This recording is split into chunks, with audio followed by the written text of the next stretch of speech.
He's an old head. Youngins are really starting to get on my damn nerves. He's a purveyor of nonsense.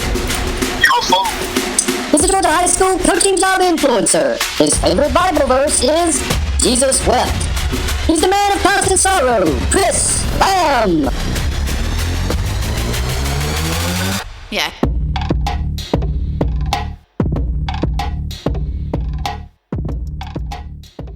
Sun Coaches is proud to partner with Titan Sports for the next 4 seasons on Sun Coaches podcast.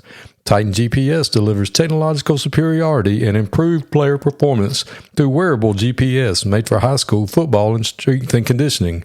From speed training to athlete recruit to workload enhancement, Titan is the easy-to-use yet comprehensive GPS tool to get it done. There's no minimum to get started, and Titan will walk you through every step to success. Message us on X at Titan Sensor to learn more and get in touch. Welcome to Sun Coaches Podcast, Season 4, and today we've got a very special guest with us. He is one of the legends in the game. He's a Hall of Famer, wrestling coach, Hall of Famer. He's done it for so long, he's probably forgotten more about coaching football than any of us will ever know about it. He's currently the AD at Flint River Academy. Coach Kirk Hoffman, thanks for being with us. I appreciate you having me on. Well, Coach, tell everybody where you grew up. I grew up in DeKalb County, Clarkston High School. Now, I'm an old-timer. That's way back in the 70s, and I was coached by some old-timers, Jack Miller, which, he coached well into his 80s, and then Tommy Springer, who legendary coach over there in Loganville. And you went to Clemson University, correct? Yes, sir. I tell you, I was really fortunate. I went to Clemson on a wrestling scholarship, but from 80 to 85, it was such a small school that all the athletes had to hang out with each other. And so I was in class with William Perry and Chucky Richardson and those guys. So, we were in the weight room together. We had class together, and we did a lot of stuff together. And that was, kind of a neat time to be at Clemson. Yeah, I grew up in Augusta, and I remember William Perry was like a legend because Aiken was not far. And, we knew his family were brick masons, and, they did work. And Clemson was only an hour and a half from Augusta up the road. So there was a lot of Clemson people in Augusta. So did you know all along that you wanted to teach and coach, or was that just something that you figured out along the way? My dad died at an early age, and when I went into high school, I was basically raised by my coaches. I kind of got that itch from them. I knew I wanted to go into coaching, and back then, the coach you had to teach, so you had to get that degree and work yourself through the channels, and then see if you could find a job where your teaching degree met with your coaching. So what was your first job out of college? My first job, I was hired, kind of tell you, this is kind of different. I was hired in April by a guy named Jim Keith at Fayette County High School. He hired me to be the wrestling coach. And, back then, if you coached any sport, you also coached football. That just came with the territory. And, well, he hired me in April, and he left in May. And the new guy came in was none other than Conrad Nix. Really? Yes. And he came in, and my first staff that I was on was Conrad Nix, the head coach. Steve Perdue was an assistant, his first job. Sam Pickett, who was, at Rome and all those places, he'd come out of college. So, I was fortunate that I got in under some really good football coaches that knew the game, knew how to handle people, knew how to handle administration. Man, it's insane. I was at Northside before going to Taylor County with Coach Byram, and the touch that Coach Nix still has on that place is just the effect that he's had, and all the coaches he's coached and or coached with, and the effect he's had on them. It's just amazing. I mean, I had no idea that that's who you started with. Right. And, I was telling my kids who are now grown, and, I think along the trail, you learn a lot from different coaches. And one of the first things I learned from him, now I started with him as a JV coach, was we all use the same terminology. He said the worst thing that you can do to a kid is confuse him. I mean, if we called a kid a defensive end, we all use defensive end. Everything was the same terminology, so that kid heard the same thing, and there was no confusion. And that has stuck with me for 39 years. So how long were you at Fayette County with that bunch? Conrad only lasted a year. And then Sam Pickett, who was already on staff, took the job, and I was with him for 2 years. And then Sam left and went with Gary Guthrie down at LaGrange. My wife grew up with a guy named Kim Braswell. Georgia fans know about him. He was the kicker and at Georgia and back in the late 60s and 70s. So I went with him for 9 years at Henry County. Another one where I learned a lot of football. And I don't mean as much X and O's with Kim as how to handle administration, how to handle teachers, and then with parents. So I was with him for 9 years and cut my teeth there. Had some great teams, beat Marist when they were 33-0 to win the region, and made it deep in the playoffs a couple of times. So, again, the good Lord was shining on me and put me in a good situation. Like a lot of coaches think, hey, I'm ready to be a head coach. I've been here 2 years, I'm ready. And what I learned was I wasn't ready. Even after 9 years, there's a huge difference stepping into that title as head coach, and I learned so much under Kim Braswell. Well, did you have one side of the ball that you specialized on in those 11, 12 years, or did you mix it up? I mixed it up. Like I said, I spent that first year as a JV coach at Fayette County. And then when Sam Pickett took over the job, I started off as just a defensive end coach. And then we had a coaching change, and I went to the secondary. And then when I went with Kim Braswell, Kim said you coach on both sides. So I was an offensive line coach. Now, I'm a little short guy, not the biggest guy in the world, but that's the position I love the most. I was coaching the offensive line, and then on defense, I was coaching linebackers. And then as years went, I became the defensive coordinator. So my last 3 years over at Henry County, I was the defensive coordinator. And, one of the things that I learned from Kim Braswell was this. When we would go to the Glacier clinics, if you were a defensive-minded coach, you had to go to the offensive meetings. And if you were an offensive-minded coach, you had to go to the defensive meetings. And, that stuck with me because what I learned is I can't stop somebody on offense if I don't understand how that offense works. Yeah, that makes a lot of sense. And then, and the same on defense. When I was on being an offensive coach, how does that odd front work? How's that even front work? What's a quarter, half? What's a 3 deep? What I'm saying? So with Kim, you always went to the other side of the ball to learn the other side, but you coached your side. Right.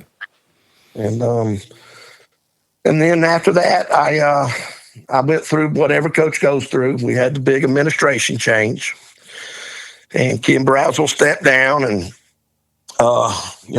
again, the good Lord blessed me, and I grew up with Mike Parrish, who people that know Mike, coached Hines Ward and had all those great teams at Forest Park. Well, I went with him to Jackson, and I was there for 3 years, and I became the offensive coordinator. Had some great years there, went deep in the playoffs, and then in 2000, right place at the right time. I've been in 15 years. I got my first head job at Spalding High School. So you started Spalding High School, correct? Exactly. What was that like, getting to start a new school? I've always thought that'd be like a lot of fun. It is. Now, I don't know starting one like Spalding is, because I walked into Spalding and we didn't even have a school yet. We're practicing over by the old Memorial Stadium. The the community ain't ready for 2 high schools. People in the coaching world will know this, but that tradition at Griffin is something else now. It's different. And, so I come in there and we opened up as just 9th and 10th grade. So we were able to grow a grade every year. So after my 3rd year there, we made that deep run in the playoffs, made it to the Dome. And there are people in this town ready to run me out because I was having some success, and that Big G wasn't. And so you had to learn a little bit on how to handle community then. And I was fortunate that I was able to hire probably one of the best staffs I ever had with Vic Barrick on defense, and Rodney Satterfield on my offensive coordinator, and then a guy named Chris Ramsey, who was at Georgia Tech for years, was my special teams coach. And, I was able to sit back and be a head coach and let them coach. Because I think when you become a head coach, the biggest downfall of a head coach is you don't get to coach as much as you have to organize and be a CEO. Was Strap ever with you when you were at Spalding? Who? Coach Strap? No. Okay, he wasn't there with you? No, he came in behind me. Okay, he was behind you. Okay. Right, and I'll tell you what now, he's a good coach. Oh, yeah. I couldn't remember the timing on that because I just started in 90, 97, 96. So I remember when y'all went on that run. Right. And it was interesting because there weren't too many new schools. Like y'all were like one of the first newer schools, in the Atlanta area. Right. To open up and then to have that kind of success that quick. I mean, how'd you, going from a JV program, how did you take me through how you did? Like, what was the plan? Well, going from no field to the Dome in 3 years. Well, I was fortunate that I'd hired a good staff. I think that's one. 2 is we were all on the same page, and it was the first year. It was not worry about winning as much as teaching football. I think we get away from that a little bit. I mean, we stayed in individual probably a lot more than we did any kind of team. We were in group a whole lot more than team.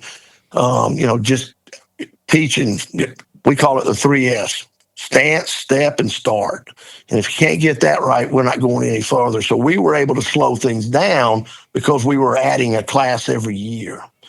So when we got to that 3rd year, 2003, I mean, we were going through practice 90 miles an hour because those kids had been there. You know what I'm saying? We weren't losing anybody from the year before. We were just adding cards to our deck. Right. And then, things fell in our lap. People don't realize this, and we're in the playoffs. And what people don't realize is first round of the playoffs, I have to play Carrollton. I knocked them off. Then the second round, I got to play Grayson. And we're tied with, about 30 seconds to go, and I line up for a 53-yard field goal. And Mickey Kahn over at Grayson, he calls timeout. So we go back out. I call timeout. Then we go back out, and Mickey's over there hollering, "Don't rush, play the fake." We roll the snap back. You know what I'm saying? Yeah. If they had rushed, they'd have blocked it. But my kicker just had all day in them. You know what I'm saying? And he hit a perfect one. And my son was my ball boy, and he's standing under the goalpost, and his eyes lit up. That was the turning point for Spalding High School right there. And then, of course, we went on after that and won 2 more and went to the Dome.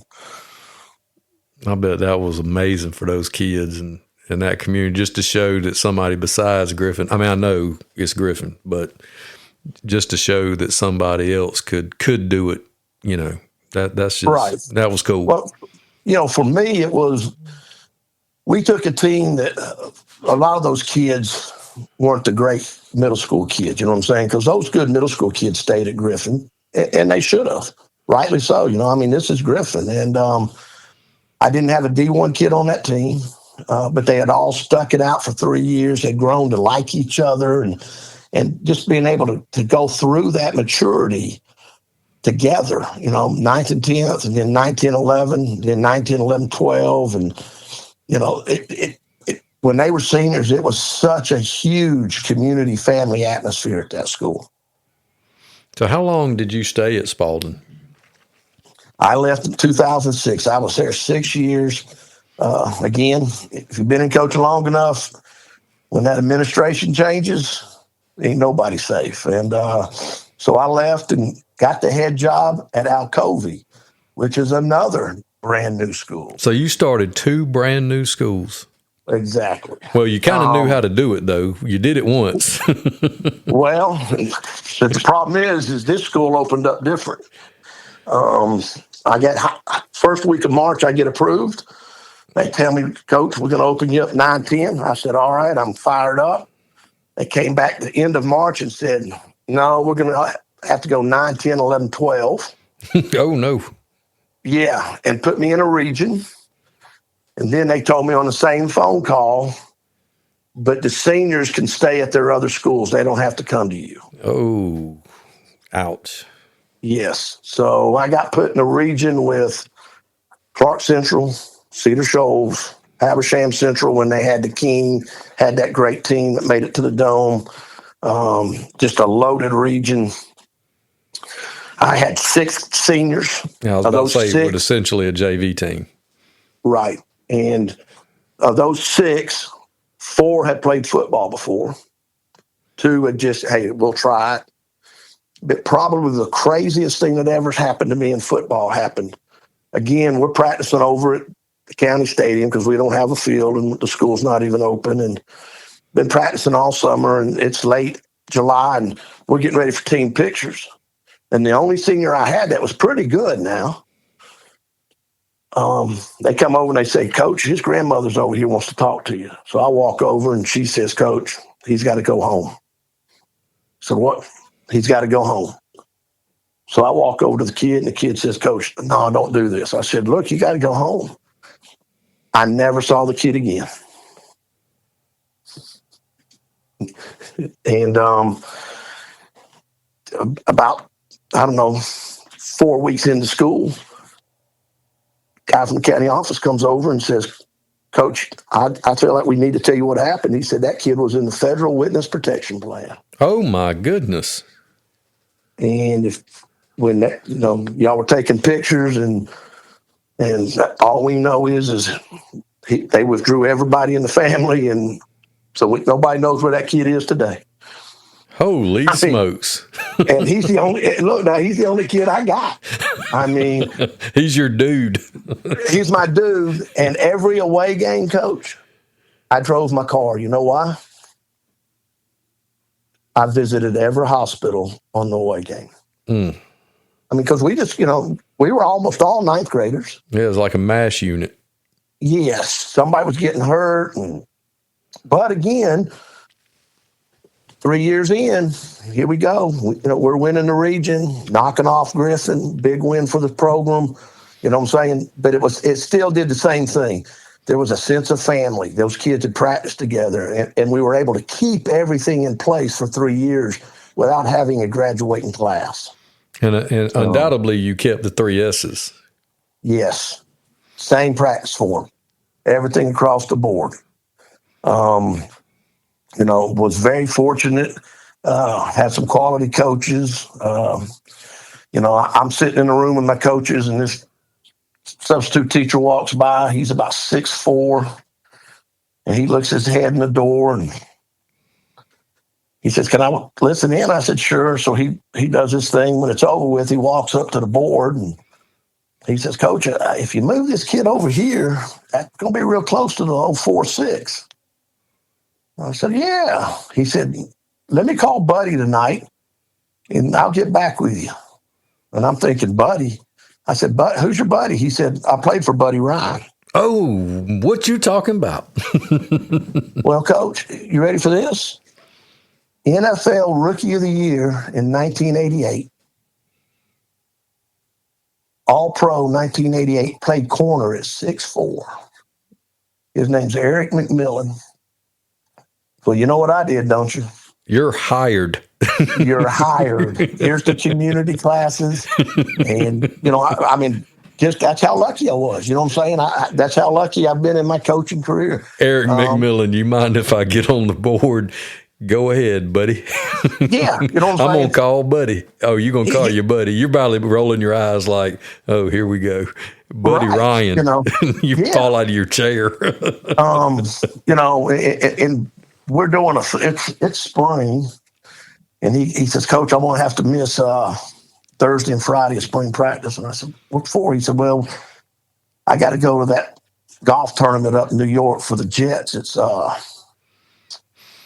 the old quarterback that was there, Joe Namath, charity golf. So he starts sending me pictures of him and Joe Namath and all these, you know what I'm saying? Yeah. I'm sitting there going, man. But, Can't get mad about it.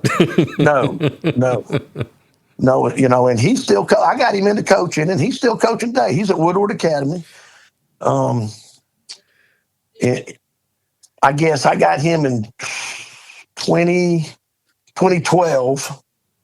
And between 2012 and 2020, he coached one of my kids who's now in the pros. He coached Stokes that played at Georgia, that's in the pros for the Green Bay Packers at corner, and a kid named Devon Edwards. He's coached 3 kids that have made it to the pros in the secondary. I mean, he's as good as they come. Man, so that's awesome.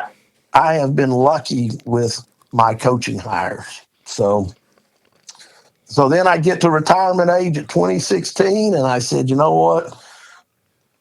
Time to go. And then this private school down here, which is in that private school league, said, hey, you want to come coach? And started off just coaching football. And, I got in it, and I've been in it for 9 years, and it's keeps me active, keeps me busy, and I'm still coaching today. I don't know if I can get it out of my blood.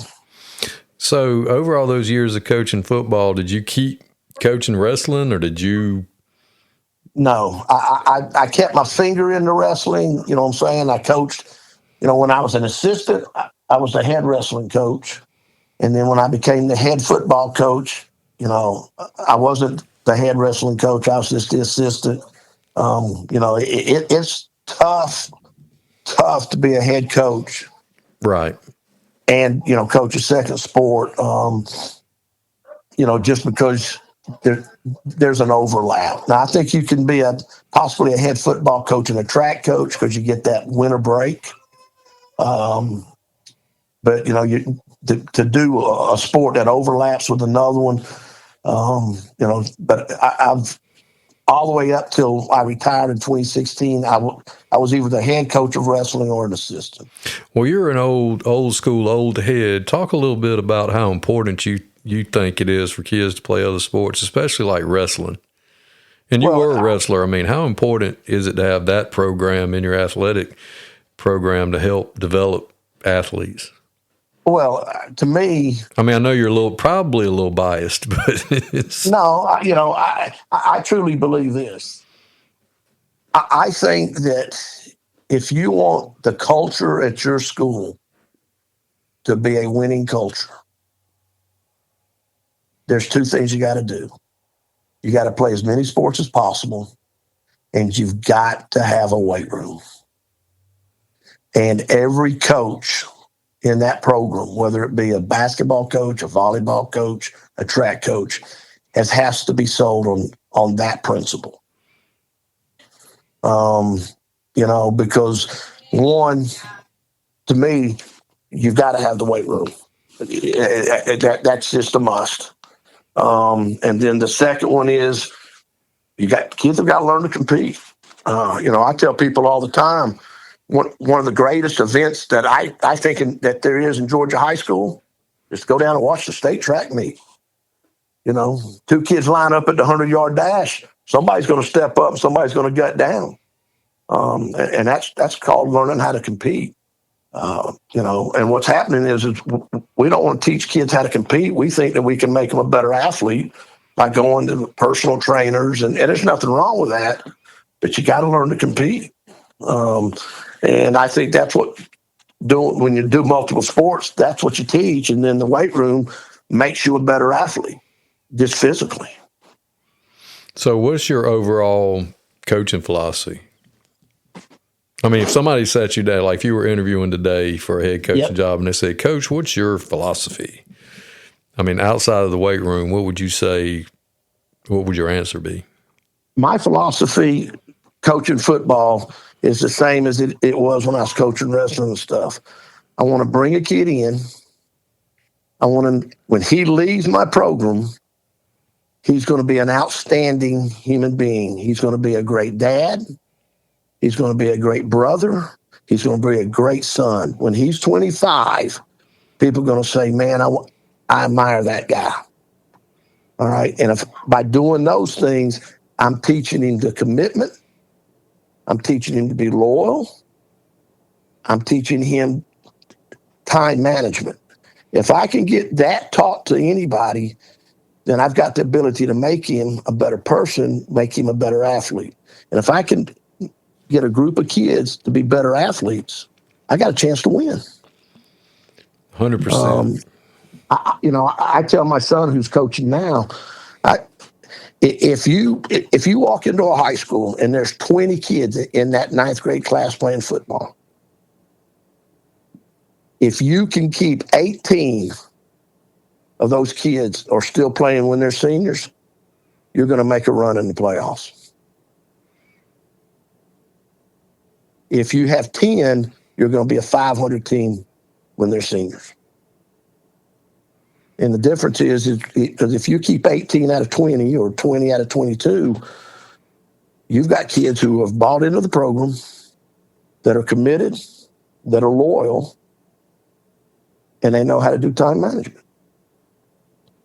I go back and look at teams now. I look at that Manchester team they got down there. What a team they got. I think he's got 18 seniors that have been playing for 4 years. They ought to be pretty good. Yeah. I think we've lost the fact, and don't get me wrong, it's a trickle-down effect from the colleges, but the loyalty and the commitment factor, we're not teaching that anymore. We're teaching kids, hey, go out and get what you can get, and if you can't, move on and find it somewhere else. Yeah, the portal opening up the other day and all these people, taking their ball and going somewhere else instead of fighting through a little adversity. Exactly right. And is it easier to, they're taking the easy route. Life's about battling. Every day's a battle.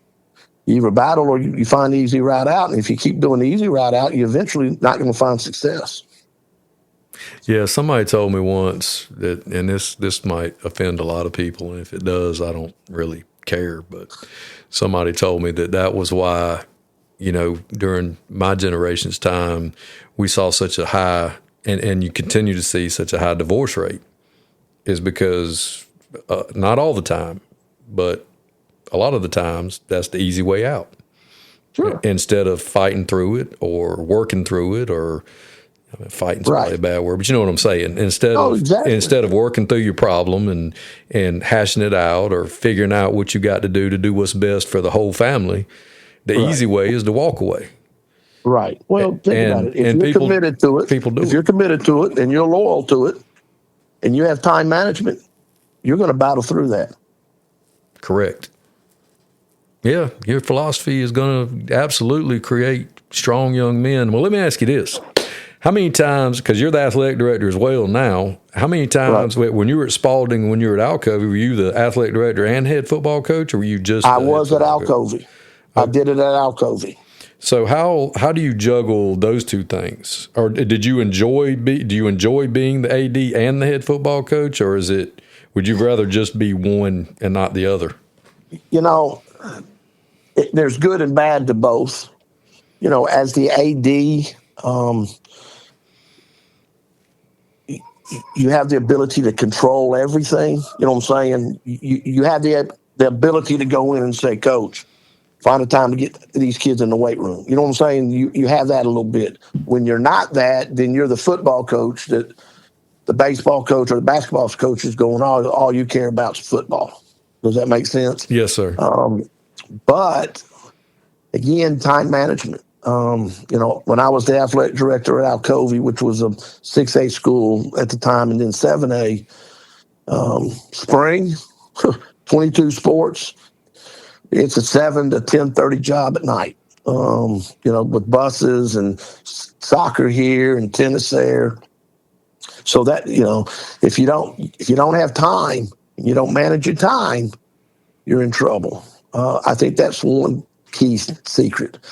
I think the other one is your family at home has got to understand. I've been blessed. My wife was raised in an athletic family. Dad coached at Georgia Tech. Her mom was first Miss Georgia basketball back in the early 50s. Had an older brother, played pro soccer. Had another brother, was an All-American baseball at West Georgia. So, she grew up around it. So she understands it and understood it. And then I was fortunate that at every stop I went, the coaches, it didn't bother them that my boys were there. That they didn't get in the way. But both my boys, who are now coaching, went through it all. They're my ball boy. They're riding their bike over to practice. My youngest son, kind of tell you, we were playing Perry, and I was at Alcovy, and he's a junior in high school. And we get on the bus, and my offense coordinator's dad has a heart attack. So he's not going. So I get down there, and we're doing pregame, and he comes down there. Thomas, my son, comes down, and he, hey, Coach, where's so-and-so? And I said, told him what happened. He said, well, Dad, I'll go in the box and see if I can help you. I want you to know that little sucker called half that game and did a pretty good damn job. You know what I mean? Yeah. But, when I sat down to watch film, he's right there with me. And he loved it. And I was fortunate, again, he loved it, and he liked being around it. And my wife loved it. That commitment from the family made it a whole lot easier. Well, we talked a little bit off air before we came on about, you heard Coach Flig's podcast, and that you were buddies with him, and a lot of the guys, a common theme has been over the years with the addition of huddle, as we got away from swapping film and meeting at gas stations and McDonald's, and the relationships that coaches used to have. Is that something that you've noticed over the years that has really changed about the coaching business? Yes. See, when I first got in, and I was that JV coach at Fayette County, I was the one that took the film, drove to Phoenix City, dropped it off while they developed it. But one of the neat things was there was probably 25 coaches in that parking lot waiting for 3 hours. It was a coaching clinic at 1:00 in the morning, Saturday morning, while everybody was waiting to get their film developed. And being young, I learned this: keep my mouth shut and keep my ears open. I learned a lot of football. And then now when huddles come, the best thing about huddle, Mama don't mind you watching film at home. Correct. But she don't, hey, I got to go to school to watch film. She gets upset about that. But you can stay here at home and watch film all you want. You know what I'm saying? You're in the back room watching film. She's happy as a lark. So, that's a two-sided sword. There was a lot of friendships made. I thought the networking was a whole lot easier back then. Everybody, because you had to see everybody, either Saturday morning during the trade or waiting to get that film, traded. I can remember Conrad Nix telling me and Jim Bailey, hey, ride down to Noonan, Max will be down there, Coach Bass, and get that film. So we drive down there, we walk in here to get the film. We start walking out, and I don't know if you ever met Max Bass, but he looked over, he said, where y'all going? I said, well, we got to take this film back. He said, no, sir. Y'all can watch that film, but you can go right in that room and watch all you want. So, And we didn't have cell phones. Yeah, it ain't leaving the premises. Right. Can I call Coach Nix and tell him what's happening? But, I thought, huddles made it easier in some aspects, but I think it's taken away a lot of the networking that the coaches did have from way back then. Well, I was talking to somebody yesterday about another thing. This will take you back a little bit, Coach. The Blue Book. That was another way we networked. You better believe it. Boy, that blue book, because we were talking about how you'd look up and you'd go, where's old so-and-so at? And you'd look through there, man, that thing was like a Christmas present when we got that at the beginning of the year. Well, you want me to tell you what else it was? It was like everybody's address. Absolutely. Coach, where you coach? Well, you coach. Well, just go to the Blue Book and start, because, that to me is one of the things that a lot of people don't like about coaching. But for me, again, I had the family that was willing to do it. I go back and think of, I was at Fayette, then I was at Henry County, then I was at Jackson, then I was at Spalding, then I was at Alcovey. But I interviewed with Coach Tomberlin down at Lowndes. I interviewed with Bill Bailey over at Central Carrollton. Just that book right there was everybody's address book for the longest time. Well, that and GACA clinics, you could always roll up in there and find a job if you were willing to work and talk to folks. Well, that's one of the things that, again, I was telling my son who's coaching now, I said, hey, when you go to these Glacier clinics, find them clinics outside that, where all these coaches are sitting down at a table, and just keep your mouth shut and listen, and you'll learn just as much football. I'll tell you what, I remember one time, Rock Graziano and Tommy Walburn were in my room, and they got a grease marker and got up on the mirror and started drawing up 8-man front stuff. And I just sat there for 2.5 hours and learned.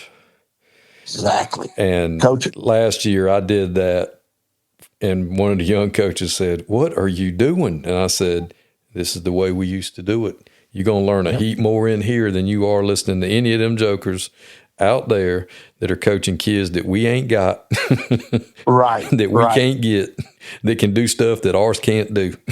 Exactly. And I'll tell you who one of the best of that is old Mike Earwood. It was a star. Oh, God, yes.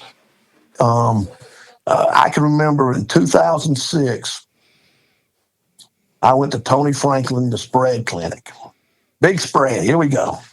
And we're in Nashville, and we're up there, and I look over, and about 2 seats over is,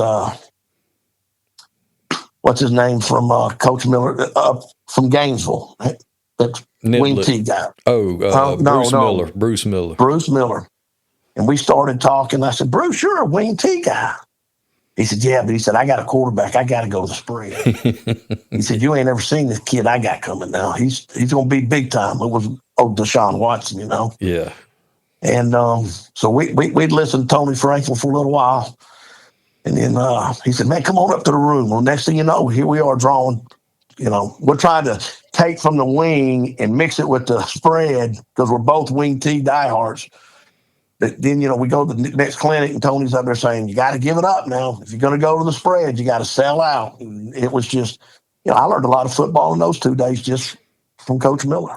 Yeah, it's like David Thrower. I don't know if you know Coach Thrower. I know David. DT's, he's like my big brother, and we talk about it all the time how if you'll go up to the clinic, any clinic, with a plan, and you're like, "All right, I'm going to find Coach Hoffman. I want to learn about the wing," and grab you and say, "Coach, will you show me this?" Any old head will be more than happy to sit down with you one-on-one or 1-on-3 or you and your staff in your room and clinic you. And you're going to learn a heap more doing that than you will listening to, say, not Kirby Smith, but you know what I'm saying. Any college coach that's going to sit up there going, "Well, we've got this 6'7", defensive end that can jump 85 inches and runs a 2.9 40. And you're sitting up there going, "Well, mine's 5'7", and he tries hard, and his mama's a good woman. She brings us macaroni salad on Thursdays." Right. I need to know how to coach him. Exactly. Well, that's just like, we went to a Georgia clinic. I'm not going to mention who the coach was. They have all the high school state champion coaches at those things. And this guy won the state championship. And he gets up on the board, and we're all listening. He's going to teach us defense. And he writes 47. And he turns around, and he says, "I'm sorry, guys, this won't last long." He turns around, he puts a dot between the 4 and the 7. He said, "We won this year because everybody on defense ran at least a 4.7 or better." He didn't try to blow smoke, and that's so true. At the end of the day, his cards were better than anybody else's cards. Coach, it reminds me of the old story everybody tells about when at the clinic one year, and Coach Brody, they'd won it down at Tifton. And they said he got up at the clinic, and they said he walked up there. He had a tumbler with an unspecified beverage inside of it. And he walked up there and he drew 11 little O's on the board with a center. I think he put them in I formation. And then he drew 11 great big X's up there. And he turned around and he said, "My X's were bigger than everybody else's O's. And that's why we won the state championship. Thank you." And turned around. And that was it. That was his explanation on why they won. Exactly. And going through these 39 years of coaching, I've learned, I took little nuggets from everybody, just nuggets from everybody here. And I guess when I was with Sam Pickett my third year in, and Sam, we have that big coaches thing before the season starts, and he got us all in this room, and he says, "Guys," he said, "listen, man, we all know that we're going to struggle. We just don't have it." He said, "But what we can teach, that we can all teach, is these kids can line up correctly, have a great stance, and can run. They can run to the football. I don't care if they're on offense, defense. If we don't teach them at least how to line up and do things correctly, that's on us. That's coaching." He said, "Now, God-given ability is God-given. We just don't have that." And that's always stuck to me. When I do my practice schedules, hey, guys, let's not get away from, individual and teaching, hey, this is how, if it's front foot forward 6 inches, it's front foot forward 6 inches, and demand it, and don't shortchange it because, well, he just can't do it. We'll find a way for him to get to do it. If not, help him find a way he can get there. Just those kind of nuggets all the way through that for me, has helped me become a better coach. I tell coaches this, and people look at me like, "What are you talking about?" To be a good coach, you've got to go through a 1-9 season. Little adversity. Yeah. Well, you know what? Have you ever tried to take a group of kids and, here we are in week 8, and you're playing another number 2 team in the state, and you ain't scored but 2 touchdowns? How do you get those kids motivated? You still got to teach them to compete. Yeah, you still got to play. And you got to teach them loyalty. Hey, guys, we're committed to this. You know what I'm saying? But what you come to find out is you become a better coach. The guy that raised me, the coach that raised me, a guy named Mike Chonko, when I told him, "Hey, I'm going to get into coaching," and I came home, and it was April. I graduated in August. That August, it was the April before, and he called me over to his house, and he said, "Coach," and he said, "Kirk," he said, I want to tell you something." He said, don't ever forget this.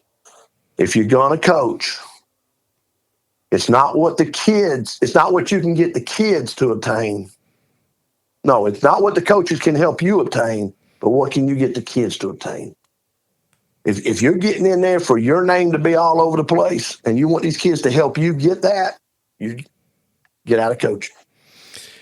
Coach, I play in the Lee Murray golf tournament that they have every year, GACA. Yep. I don't know if you play golf, but y'all you need to get all your old head buddies together and come down and play. It's going to be the week before the Masters this year, April 4th and 5th down at Little Oak Mogi.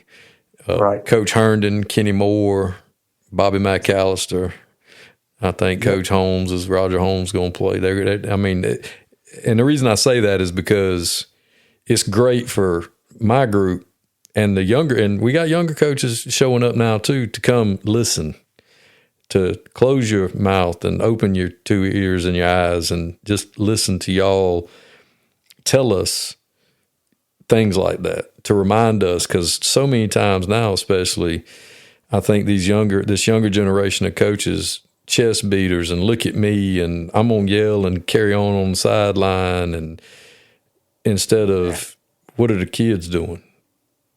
Right. Making the kids first, because they're what matter. Exactly. It ain't about us. But I told somebody, we were talking about this Monday. I was with a group of coaches, and this kind of got brought up. And to me, it's a scary thought. The game of football hasn't changed, but everything around it has changed drastically.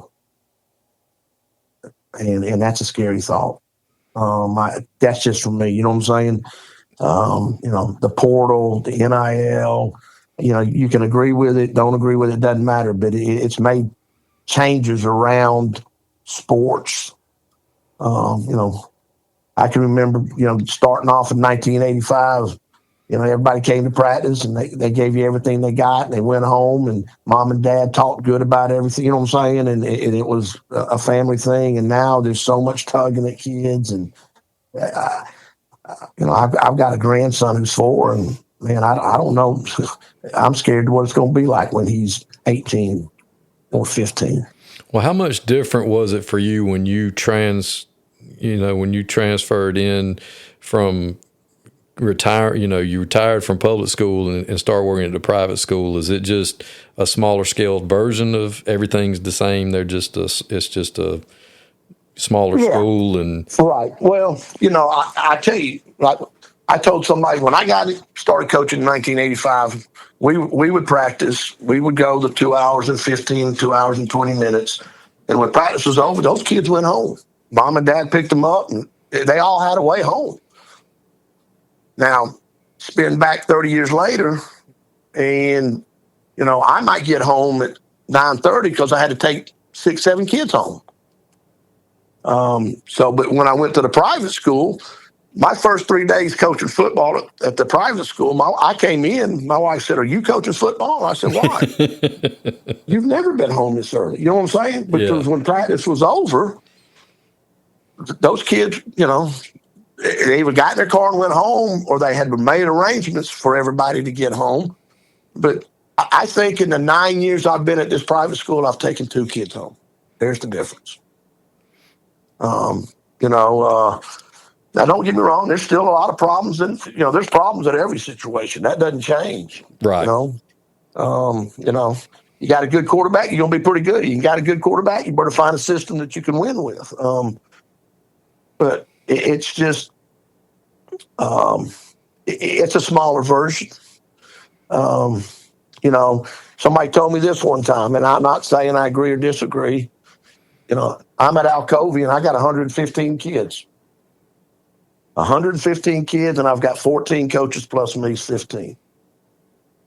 I go to this private school, and I've got 29 kids and 2 coaches plus me.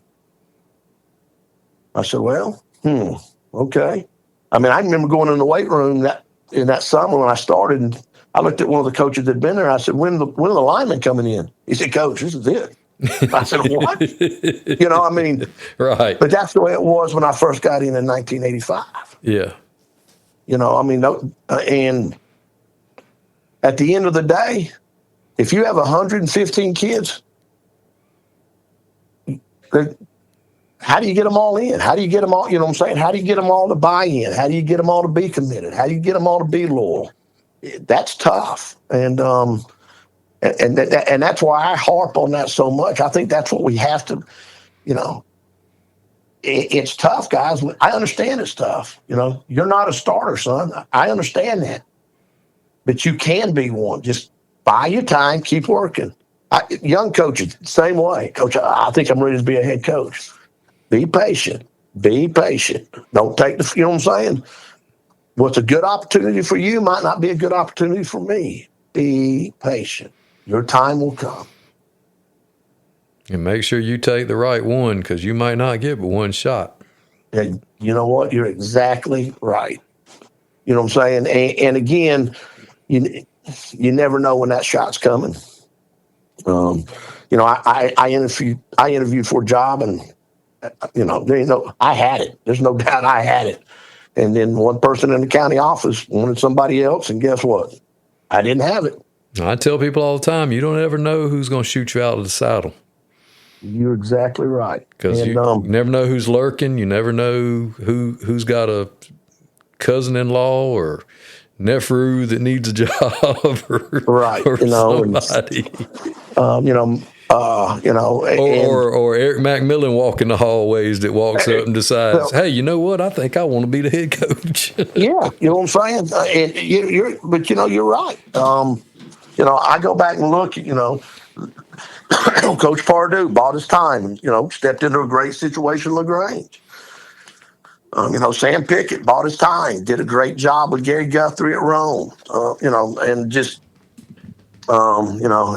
think you said it earlier. Sometimes, the younger generation thinks they're ready, but what makes you ready is that time, time to learn.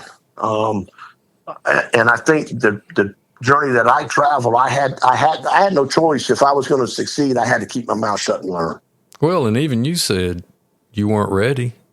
Even when you said it earlier in the conversation that when you did get your shots, you were like, well, I really wasn't ready. Because there's things that happen that you're just not prepared for. Right. Exactly. On one hand, it's like, well, there's only one way for you to learn, and that's baptism by fire. But the more experience you can have dealing with administration, as you said, and dealing with community and learning, because the football's not that I think too many young guys think that being the head coach is all about the football part of it. The football is the least of your concerns when you're the head football coach. Yep. At least in my opinion. I mean, you're exactly right. I mean, I tell people all the time, they're like, why don't you take a head football coaching job? I'm like, because I could be the CEO. I could be really good at that. And I'd hire an offensive coordinator and a defensive coordinator, and I'd just wander around on the sideline on Friday nights because I would take care of all the other stuff. And I wouldn't be coaching football, because to me, that's what it is these days. Right. And that's one, when you'd asked me earlier, when I went to that private school, I went back to coaching football now. And having fun. Yeah. Yes, exactly. You know what I'm saying? There's the three of us. Our coaches' meetings were short, but they were to the point. You know what I mean? And, and we were all on the same page, and three people on the same page heading the same direction is a lot better than 14 and four of them. You know what I'm saying? Sometimes it just got overwhelming, and it still comes back to, and when I hire coaches, I say, guys, here's the deal. We're not going to agree in this room, but when we walk out of this room, we're all on the same page. Because if there's a crack in the concrete, somebody's going to find it. And that somebody's going to plant a seed, and then we're all in trouble. And I've been fortunate. I've had great staffs. And it all started with the very first staff you were on.